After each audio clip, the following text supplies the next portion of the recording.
So it's like, oh, chop your heads or something. I don't know. Just like feels very, very thematic. There's a war in Wonderland where Alice and the gang reside. Wonderland's War. What we think of it? What is it about? Stay tuned. Hi everyone, it's Tarrant. And Stella here from Meeple University. Thank you for joining us. Today we have Wonderland's War. So this is a game by Skybound Tabletop and Droid City Games, and it is fulfilled from Kickstarter. What we're going to show is the standard edition, so it's not the deluxe edition, although we did play our friend's copy of the deluxe edition, which is amazing. Well, both are still amazing. Anyways, it's not the review part yet, so we're going to talk about how the game plays, overview of it, and then we're going to share you what we think of it. Yes. Tarrant. So, we'll start off by saying that the game, it has a very similar feel to Quacks of Quedlinburg in a lot of ways. It is a bag building game with a push your luck type of element. And through the game, you'll be battling. It's kind of got more of a battle element to it. So there's 5 different areas here on the board. You'll be building up your own armies of meeples there to sort of give you lives in the battle in that location.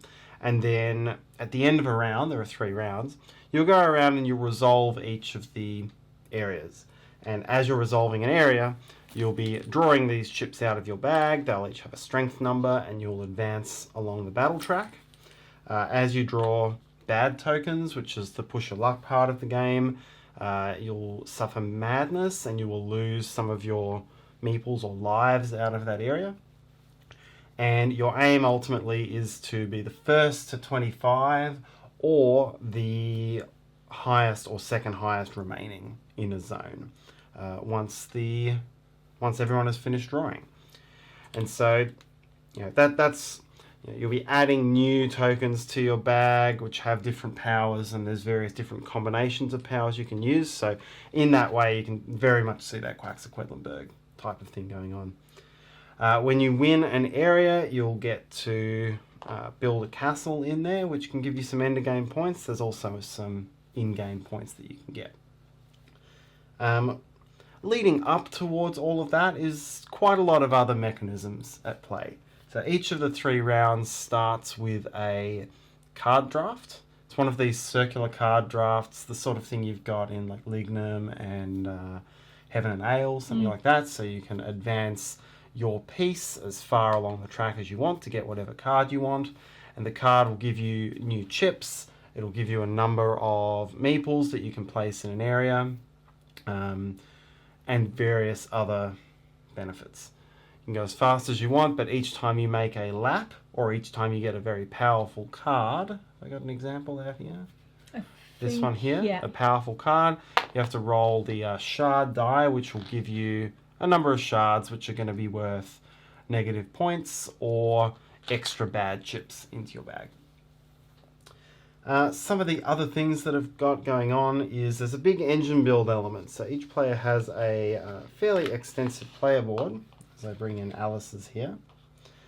And through the game you can get upgrades. So you've got all these abilities here that will give you upgrades, different powers. You can make your leader stronger. So at the end of the round, your leader goes and joins your meeples in one of the fights and is worth extra battle strength. And there's some unlockable things here referred to as forging. So when you finish a round with a forge token in your cards that have been drawn that round, you can move a chip, the forge token, or another one, not madness, sorry, the perils of drawing at random. Yeah, that's it. You can move another one of your tokens down onto one of these to unlock extra points, extra upgrades, gain extra tokens, things like that. So lots of different ways you can go about it. There are special characters that you can gain. So these cards here, they have a variety of effects. Some of them give you special chips. I've got some examples here. Special chips that have their own individual abilities when they come out of your bag. And some of them will give you special minis as well. So you'll see one here, it's got a mini or a standee and they will join you, and likewise join your leader in the areas and count for different special effects. And lastly, there are quests. So you can get quest cards, and when you complete certain objectives in battles, that will let you score these objectives, and they're worth 3 points for each half, or 9 points if you get the whole cards. So plenty of points can be gained in quests as well. Which what you done last time, I think. Indeed, Anyways, yep. yeah. So you play over 3 rounds. You've got the cards will escalate between rounds. The meeples will stay out between rounds. Everyone builds up their bag and tries to get as many points and castles as they can. Indeed. That's basically how it plays. And obviously, each character, there's Alice, there's Queens of Art, there's the Mad Hatter, and there's the Jabberwocky? The Cheshire Cat and the Jabberwocky. Yes. So each character has got some asymmetric power to a certain degree, which also I think thematic to the character. Yes. Like the Queen, the Queen of Heart, for example, that's what I played last time.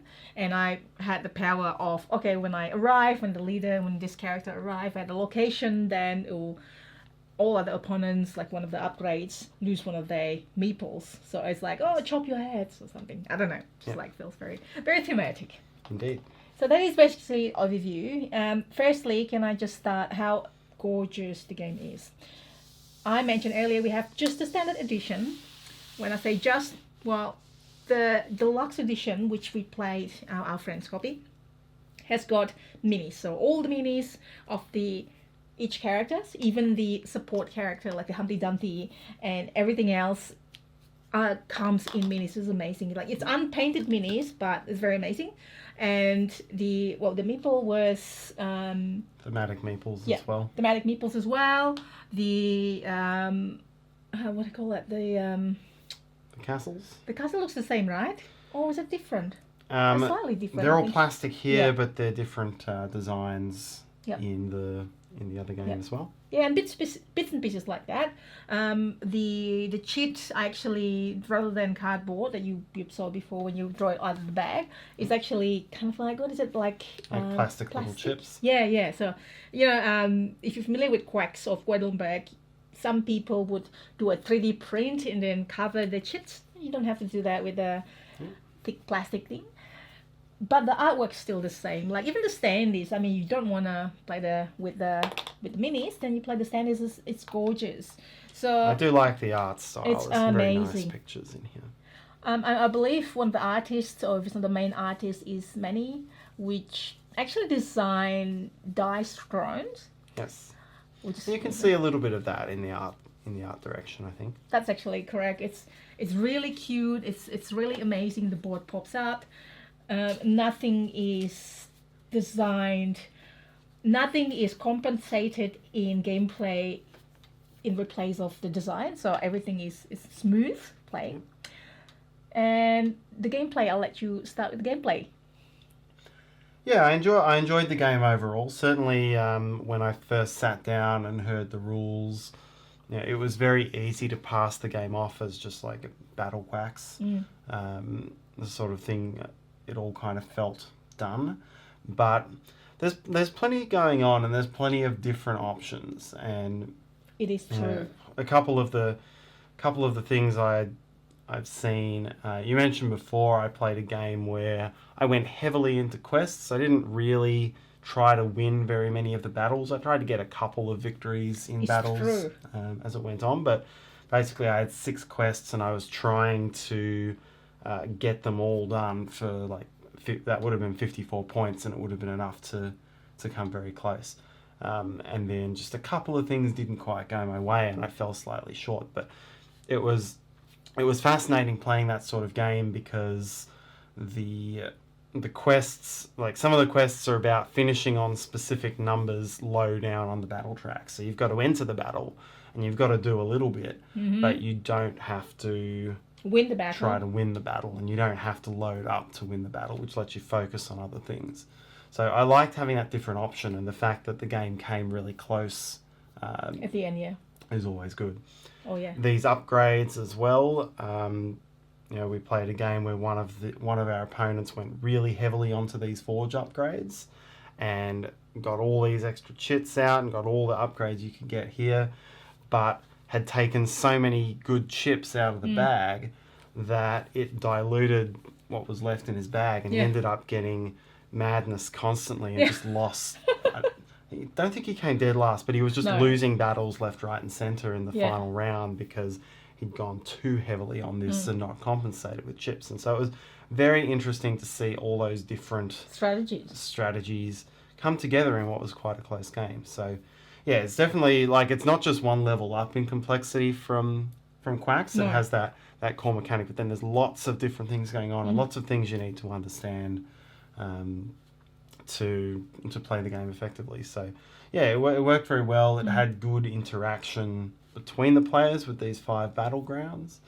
So overall I liked it. Yeah, same here. So what he said, plus, okay, the basic rule itself, or the main rule, is not very hard. It's quite simple. The complexity comes with the extra characters. The more complexity comes, and replayability, I should say, with extra characters that enter the battle. So if you pass me those cards, so these cards you can obtain when you get these symbols on the cards you draft. So you draft 4. And this card is the one that you need to keep a lookout or remember what power you have, what opponents have. We play 5 players games, so, and almost everyone has that, and they have to keep track of all of these. Even like the player themselves, they have to keep track of all of their own cards, plus those ones as well. Yeah, so that was, I'll jump in as well. So that was probably the one thing I didn't like, certainly on the first couple plays. We mentioned that there's a number of standard types of cards. This is the card, the Queen's card soldier, and there are 4 different sets, so A, B, C, and D, and gives you these different powers. It's like the books in Quacks. It's very familiar there. You've got about 6 different powers to remember on these cards. Those cards are the chips that you can recruit, from to add to your bag. Yeah. But then these cards here, every single one of them had its own rule. It was way too much information for me to comprehend the first time. That was why I went heavily on quests the first time I played, because I just saw extra rules there and I thought, you know what? Just ignore it for now. We're playing this in a meetup, and I can't focus on that and all the other rules, so I just ignored it completely and did quests. And it was those were a little frustrating. I do kind of wish the game started without those and maybe included them as an expansion rule or something like that. Thanks for taking the words out of my mouth, Tarrant. As I was saying, the rules itself is not that difficult. You draft, you build your pool, and then the second part is you do battle in these 5 different realms. And this one is the one that adds replayability as well as a little bit more complexity, and for new players it might be a little bit overwhelming, but in saying that, once you get to play more and more, that just adds replayability. It's just like complexity is maybe this much replayability stays here, and then like complexity goes down and the replayability like stays here. Does that make sense? Yeah. My analogy. So yeah, I'm not saying it's bad. I'm just saying that there's a lot of rules that you need to look at, and it might be good to do a variant which probably do a simpler rule, like there's none of this that you can do or something like that. I don't know. But I do still love this game. Tim Eisner is one of my favorite designers. He designed Tidal Blades, which is also published by the same company. He designed Canopy, which he published himself, I believe, and a few other games that he has published. Very nice guy. I met him before at Boardgame Con, and yeah, his designs are just usually there's just something that is quite different. That his games usually offer something different than other games that's already out there. There's like a little bit like this is like Quacks, but there's also like it's a battle Quacks. There's not really a battle Quacks out there, sort of thing. I might be wrong. Please let me know. But yeah, the artwork, the gameplay is really fun. I don't play a lot of area control games. Like I tend to not play a lot of them, but this is a fun one because it's like a bit of a push of luck. There's that luck element. I think it's good to have luck element in this sort of battle. Yeah, there's a lot of luck elements in here. You've got the shard die as well, which can just lose you 2 points instead of, or lose you 3 points instead of 1 in an instant. Yeah, I mean it's a bag builder. It's very naturally very naturally going to involve luck. Exactly. And while Tarrant's strategy was heavily on quests, mine was a bit of a quests, and just like the last one was just like that one thing that I couldn't complete. Like have to choose between this or that quest. Like, anyways, otherwise I get like extra 6 points or something.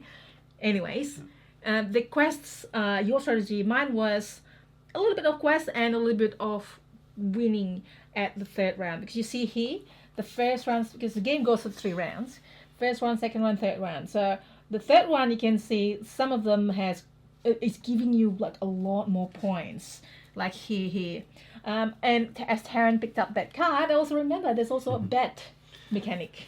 So I feel like this is probably just thrown in really to reduce downtime for players who aren't in the battles. Basically, any battle you're not in, you can place a bet on who's going to win, and if you're successful, you get, I think it's a chip. I think you get a free chip, and if you're unsuccessful, you get a shard, one of these shards. I found that people tended not to play with these very much. Early on, a couple people were losing them and getting shards, and everyone kind of just dropped them after that. Okay. I had a last ditch with one of them to try to get my last quest, which failed, but it feels like more of an add-on to it. It doesn't add a lot, I think, other than reduces your downtime if you're not invested in the battle. So I mean, it is quite random. You can see that somebody probably has got really lots of minions or whatever in the area, but then they may have a quest that lets them to tell them to do something or lose in the battle, or I don't know if there is lose in the battle, but just only play a certain number of chits in the battle, for example, as a quest. So if you bet on someone that you think is going to win because it looks like they're strong, that person might not necessarily win, because they might have other agenda. They might not win. I think the last thing I'll say, and again, it's the Quacks comparison, and I'm sure you're sick of hearing it, but I did find it was a nice difference, a nice point of difference, that it was a first to 25 wins the battle. With Quacks, once everyone's built everything up, you can all fill up your bowl at 35 and nothing else really happens from there. But this one, because it's a first to 25 thing, it also encourages having tile combinations that will get you there quickly, rather than just that will get you there. And so it's another point of difference that you can have in strategy, which I thought was very nice. Yeah, it's just really nice. And frustrating at times, but because the battle will. It can also end the battle very quickly if you're trying to complete a quest in a certain way. So some of the chasers got like 6 power, and that's good. You can just let go there pretty quickly. And if you have ways of mitigation, which there is, and this one you kind of like want to stop in this one as well to be able to upgrade extra your power. Forges. It's like finishing on a ruby in Quacks. And so then you can destroy. You can there's a trash mechanics, which is common in deck building, pool building, and you can trash your chits and put it here, and then you can unlock certain things once you reach certain things. It's very nice, it's very well thought, the game, and put together well, except for the minor thing, which is not really after we play a few times. Anything else, Darren? No, that's all from me. Yeah, overall it's a very good game. I really highly recommend it. Did you back it? Did you miss it? Just let us know. Or any games that is quite like it. Or you may be waiting for your copy to arrive. I'm excited for you. Let us know. And this is us. If you enjoy it, it will be very helpful. Really thank you if you can please hit the like button and subscribe to us if you haven't already done so. We do a bit of other videos as well, like this one, live playthrough on the weekend. We usually give away how to play and so on. I'm also on Instagram. Hopefully we can find each other there. And that's it. Have a great day, and thanks for watching, and see you next time. Bye. Bye.